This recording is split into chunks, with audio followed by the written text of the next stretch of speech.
In the blood-soaked annals of Tudor England, where heads rolled and bodies burned at the capricious whims of a tyrannical king, one execution stands as a particularly chilling testament to Henry VIII's paranoia. On May 27, 1541, Margaret Pole, a woman of 67 years, was dragged towards a fate so gruesome, so barbarically botched, that it transformed a simple beheading into a scene of unimaginable horror. This was no act of justice, but a calculated act of annihilation, the systematic destruction of a woman whose only crime was possessing royal blood that Henry perceived as a lethal threat to his reign.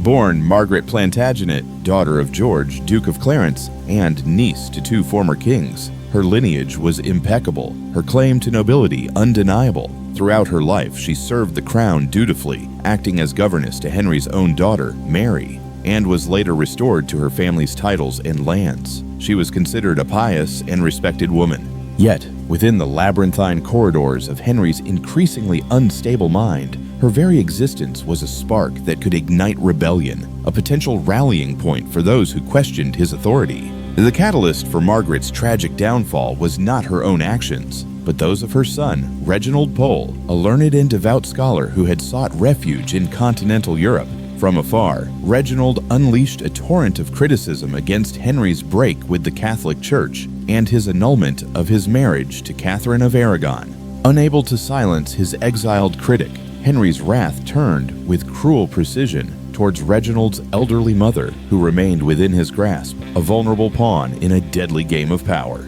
The year 1541 was shrouded in a climate of fear and mistrust. Henry VIII, bloated and aging, saw treachery lurking in every corner. The recent executions of Thomas Cromwell and the young Queen Catherine Howard served as grim reminders that no one, regardless of their past allegiance or proximity to the throne, was immune to the king's volatile temper. In this atmosphere of pervasive dread, Margaret Plantagenet's noble blood, once a source of pride, became a scarlet letter, a death warrant waiting to be enacted. Arrested in 1538 at the advanced age of 65, Margaret was imprisoned within the Tower of London, that infamous fortress which served as both palace and prison. For 3 long years, she endured the damp, cold, and unforgiving conditions of her captivity, her health steadily declining. She was subjected to relentless interrogations regarding her son's activities and her own purported treasonous thoughts, but she steadfastly maintained her innocence, clinging to her faith and her dignity.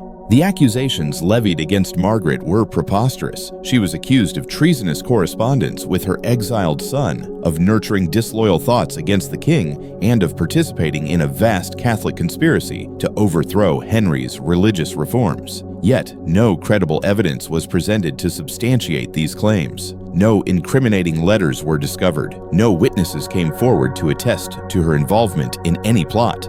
Her guilt was predicated solely on her bloodline, and her son's dissenting views a mockery of justice, even by the brutal standards of the Tudor era. Henry's decision to condemn Margaret was a cold, calculated maneuver, devoid of any semblance of justice. Intelligence suggested that Reginald was actively seeking foreign support for an invasion of England, and Henry believed that the execution of his mother would either compel Reginald to return and face punishment or serve as a chilling deterrent to other potential insurgents. His logic was chillingly simple: eradicate all potential rivals to the throne, irrespective of their actual culpability. A Bill of Attainder, a legislative weapon of terrifying power, was passed by Parliament in 1539, declaring Margaret guilty of high treason without the inconvenience of a trial. This allowed Henry to bypass the judicial system, effectively condemning her through parliamentary decree. She was denied the right to defend herself, to call witnesses, or even to be informed of the specific charges against her.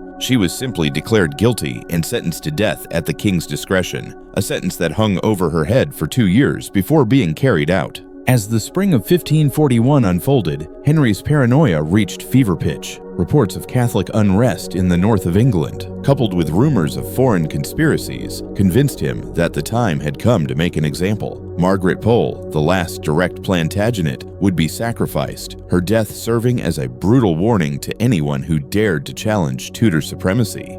The order was issued. The Countess of Salisbury would be executed within the Tower of London, her death observed by a select audience of officials and courtiers. on the gray and somber morning of May 27, 1541, preparations for the grim spectacle were underway. A scaffold had been erected on Tower Green, the private execution ground reserved for those of noble birth. Unlike the public executions at Tower Hill, this was to be a more intimate affair, witnessed only by royal officials, Tower personnel, and a chosen few courtiers summoned to attend. The privacy of the setting, however, would only serve to amplify the horror that was about to unfold. Margaret was roused before dawn and informed that her execution was imminent. 3 years of imprisonment had taken their toll on the 67-year-old woman, leaving her frail and weakened. Dressed in a simple black gown, befitting a condemned traitor, she retained the regal bearing of her lineage. Upon hearing her sentence, she remained remarkably calm, requesting only time to pray and prepare herself for her final moments.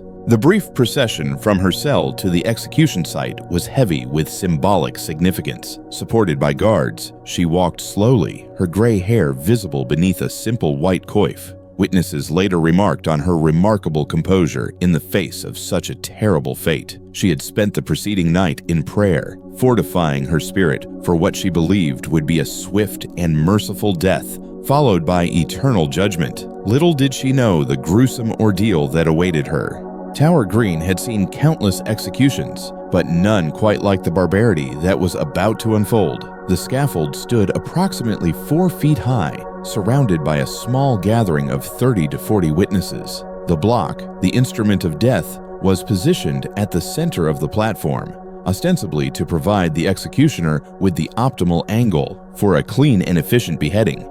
The executioner himself was not the tower's usual headsman, who was reportedly unavailable. He was a substitute, whose inexperience would soon become tragically and horrifically apparent.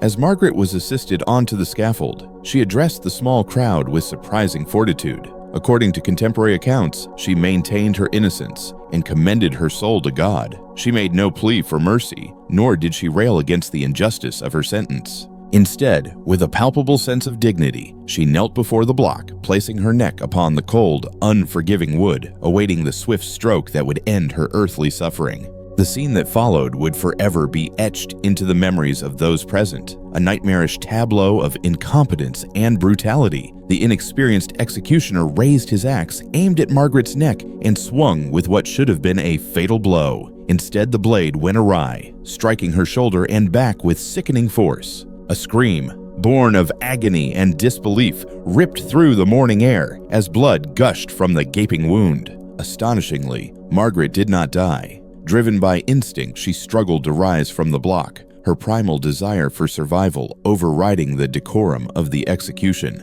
Bleeding profusely, she attempted to flee the scaffold, moving with unexpected agility for a woman of her age and infirmity. The sight of the wounded countess scrambling for her life sent a wave of shock through the assembled witnesses, many of whom had never witnessed such gruesome violence. The executioner, seized by panic and the realization of his catastrophic failure, pursued Margaret across the platform, axe raised. The scene devolved into a macabre chase, the wounded woman desperately trying to evade her pursuer, who swung wildly, haphazardly at her with his weapon. Witnesses later described the scene as resembling a slaughterhouse, the wooden platform slick with blood, the air filled with Margaret's cries of agony and terror. Blow after blow rained down upon the defenseless woman as she frantically attempted to escape her tormentor. The axe struck her back, her shoulders, her arms, any part of her that the panicked executioner could reach. Accounts vary on the exact number of blows, but most agree that it was at least 10, perhaps even more.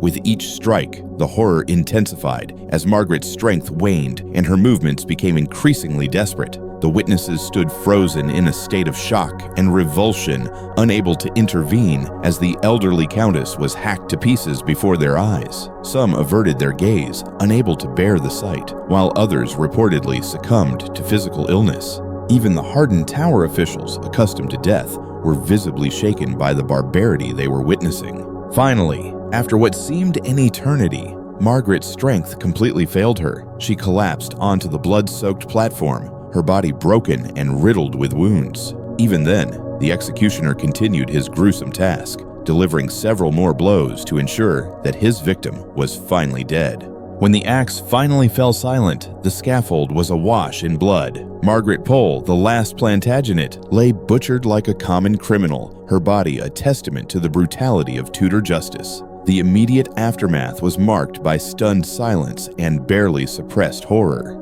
The witnesses, many of whom held prominent positions in Henry's government, struggled to comprehend the barbarity they had just witnessed. This was not the dignified death expected of a noblewoman, but something far more primitive and savage. News of the botched execution spread rapidly, reaching Henry VIII within hours. Contemporary sources suggest that his reaction was one of cold satisfaction, not horror.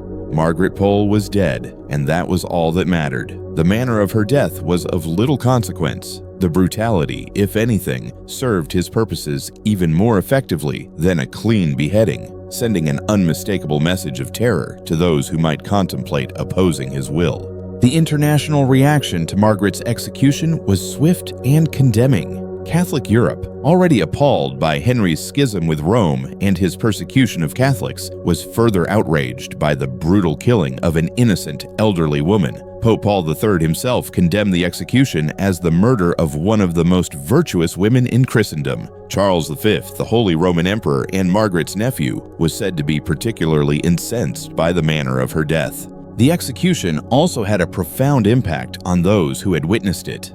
Many of the courtiers present remained silent about the events of that day, carrying the trauma to their graves. Tower officials quietly cleaned the scaffold and replaced the blood-stained boards, but the memory of Margaret's suffering haunted the fortress. Even the executioner reportedly fled London shortly after, unable to continue in his profession. Margaret Pole's body was treated with little respect in death. Unlike other noble victims of Henry's wrath, she was hastily buried in the chapel of St. Peter ad Vincula within the tower walls. Her grave was unmarked, her remains intermingled with those of other executed traitors and forgotten victims of royal justice. It would be centuries before she received any form of official recognition for the injustice of her fate. In the years following Margaret's death, her son Reginald continued his opposition to Henry VIII from exile, eventually rising to become Cardinal Pole. He never forgot the brutal manner of his mother's death, and upon his return to England during the reign of Mary I,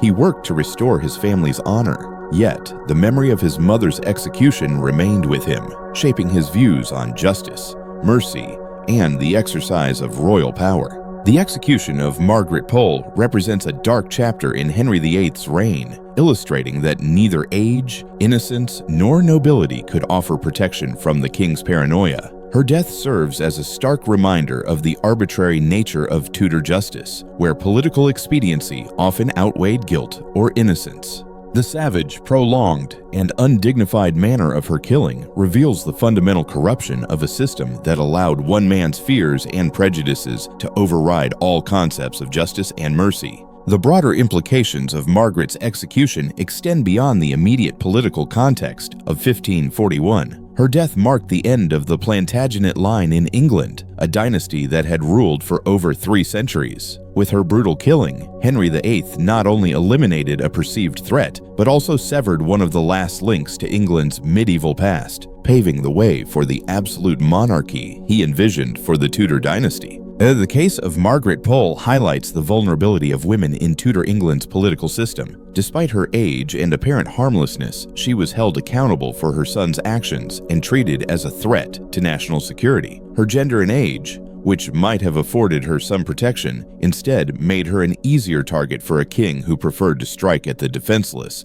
rather than confront his enemies directly. The religious dimension of Margaret's persecution should not be overlooked. As one of the last openly Catholic members of the old nobility, she represented religious resistance to Henry's ecclesiastical revolution. Her execution served as a warning to other Catholics that their faith would not protect them from royal wrath. The international diplomatic consequences of Margaret's execution reverberated for years. European powers viewed the killing of an innocent woman as evidence of Henry's descent into tyranny, contributing to England's isolation and influencing foreign policy decisions. The execution also had lasting effects on English legal and constitutional development. The use of a bill of attainder to condemn Margaret without trial set a dangerous precedent for the arbitrary exercise of royal power. the case became a symbol of the need for legal protections and due process, influencing the development of English constitutional law.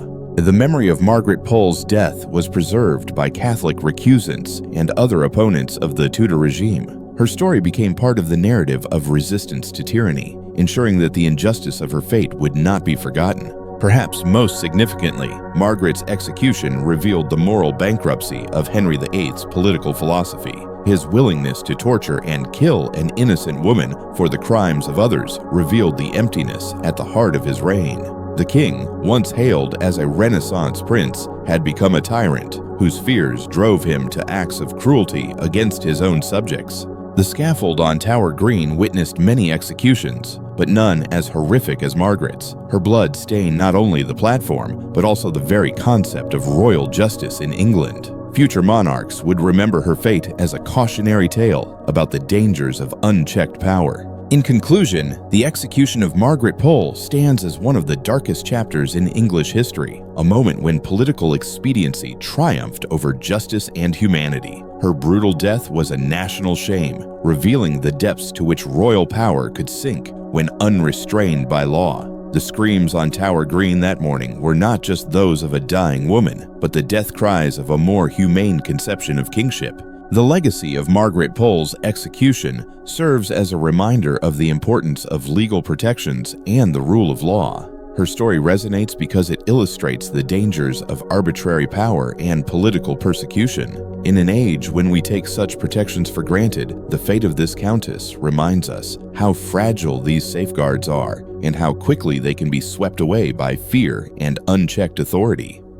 So, as we've seen, the story of Margaret Pole is a truly harrowing one, a stark reminder of the fragility of justice and the devastating consequences of unchecked power. It's a tale that echoes through history, urging us to value the principles of fairness, due process, and the protection of the vulnerable. Her life, though tragically cut short, serves as a powerful testament to the enduring strength of the human spirit in the face of unimaginable cruelty. What are your thoughts on Margaret Pole's story? Did anything in particular resonate with you? I'd love to hear your perspectives, questions, or any other insights you might have in the comments below. Let's keep the conversation going. And if you found this exploration of Tudor history compelling, please consider subscribing to the channel. That way you won't miss out on future deep dives into fascinating historical figures and events. Thanks so much for watching.